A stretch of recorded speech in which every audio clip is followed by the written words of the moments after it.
అబ్బో ఇక్కడ కేజీ చీరలు కొంటే అర కేజీ చీరలు ఫ్రీ అంట. మంగళ్య షాపింగ్ మాల్ కేజీల్లో సేల్, టన్నుల్లో ఆనందం. హైడ్రా కమిషనర్ ఏవి రంగనాథ్ సంతకాన్ని 8 ప్రైవేట్ కాలేజీలు ఫోర్జరీ చేశాయి.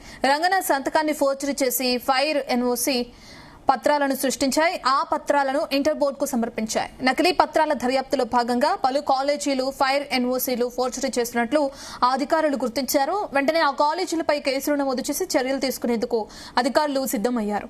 ఇక ఇప్పటి వరకు 8 ప్రైవేట్ కాలేజీలు నకిలీ సంతకాల పత్రాలు సృష్టించినట్లు గుర్తించిన వాటిపై కేసులు నమోదు చేశారు.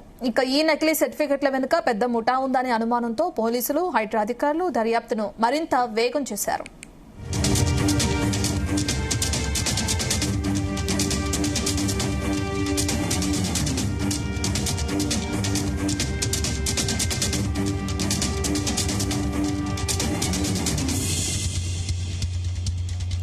హైడ్రా కమిషనర్ ఏవి రంగనాథ్ సంతకాన్ని 8 ప్రైవేట్ కాలేజీలు ఫోర్జరీ చేశాయి.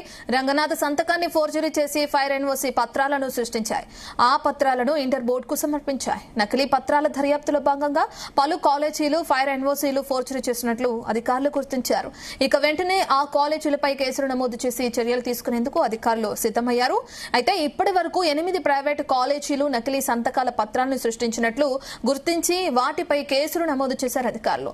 ఈ నకిలీ సర్టిఫికెట్ల వెనుక పెద్ద ముఠా ఉందనే అనుమానంతో పోలీసులు, హైడ్రా అధికారులు దర్యాప్తును మరింత వేగం చేశాయి. దీనికి సంబంధించిన పూర్తి డీటెయిల్స్ మా క్రైమ్ బ్యూరో చీఫ్ రవితేజ అందిస్తారు. రవితేజ, హైడ్రా కమిషనర్ రంగనాథ్ సంతకం ఫోర్జరీ అయినటువంటి హైదరాబాద్ లో వెలుగులోకి వచ్చింది. మొత్తం 8 ప్రైవేట్ కాలేజీలు రంగనాథ్ నోటీసులు లేకుండానే నకిలీ నోటీసులు క్రియేట్ చేసి దాంతో ఏవి రంగనాథ్ పేరుతో వీళ్ళు ఇష్యూ చేసినట్టుగా, వీళ్ళు క్రియేట్ చేసినట్టుగా పోలీసుల ఎంక్వైరీలో బయటపడింది. ఫైర్ ఎన్ఓసీలు ఇవ్వాల్సినటువంటి బాధ్యత హైడ్రాపై రాష్ట్ర ప్రభుత్వం అప్పగించింది. ఇటీవలే హైడ్రా ఏర్పాటు తర్వాత హైడ్రాకి బాధ్యతలు అప్పగిస్తూ ఎక్కడైనా జిహెచ్ఎంసీ పరిధిలో కన్స్ట్రక్షన్స్ చేపడితే వాటికి హైడ్రా ఎన్ఓసీ, ఫైర్ ఎన్ఓసీ కంపల్సరీగా కావాల్సింది అన్నట్టుగా కూడా ప్రభుత్వం నిర్ణయం తీసుకుంది.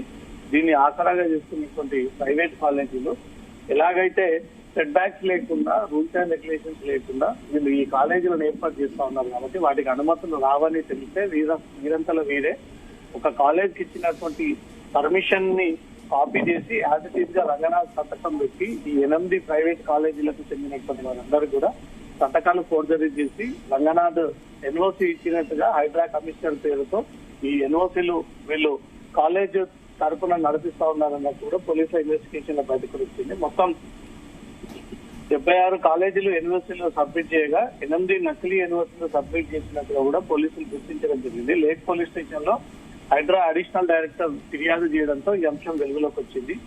సెక్షన్ 337, 336, 340, 318 రెడ్ విత్ 3 క్లాస్ 5 కింద బిఎన్ఎస్ యాక్ట్ ప్రకారంగా లేక్ పోలీసులకు అందినటువంటి ఫిర్యాదు పైన పోలీసులు కేసు నమోదు చేయడం జరిగింది. మెహదీపట్నంలో ఉన్నటువంటి ప్రియాంక జూనియర్ కాలేజ్, విద్యానగర్ లోని మదర్స్ గర్ల్స్ జూనియర్ కాలేజ్, నారాయణపట్నంలోని జూనియర్ కాలేజ్, చిక్కడపల్లిలోని న్యూ ఎరా జూనియర్ కాలేజ్, శివరాంపల్లిలోని షాహీర్ జూనియర్ కాలేజ్, తెల్లాపూర్ లోని వశిష్ఠ జూనియర్ కాలేజ్, బర్కత్పూర్ లోని Aindevi junior college, SR Nagar లోని రెసిడెన్స్ జూనియర్ కాలేజ్, ఈ 8 కాలేజీలు ఒకే కాపీని హైడ్రా ఫైర్ సేఫ్టీకి సంబంధించి ఎన్ఓసీ ఇచ్చిందంటూ కూడా అదే కాపీని వీళ్ళ కాలేజీల పేరు మార్చుకుని ఈ కాలేజీల తరఫున వీళ్ళు సబ్మిట్ చేయడంతో అడిషనల్ డైరెక్టర్ ఇచ్చినటువంటి ఫిర్యాదు పైన లేక్ పోలీసులు కేసు నమోదు చేసుకుని దర్యాప్తు చేపడతా ఉన్నారు.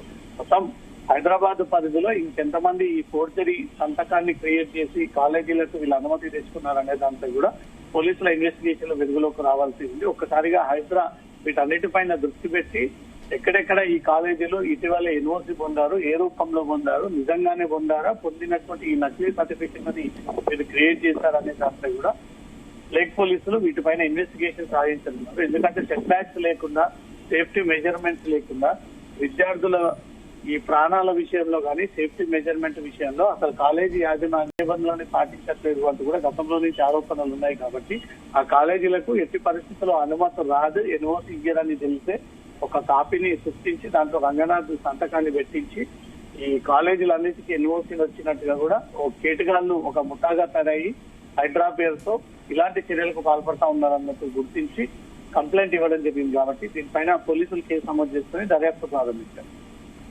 రవితేజ అసలు ఎలా గుర్తించారు అంటే ఒక కాలేజెసే ఇటువంటి ఘటనకు పాల్పడితే ఇంకా అక్రమంగా ఎటువంటి ఘటనలు ఇంకా తెరపైకి వచ్చే అవకాశం కూడా కనిపిస్తుంది కదా, మరి ఎటువంటి చర్యలు ఉండే అవకాశం ఉంటుంది అనుకోవచ్చు?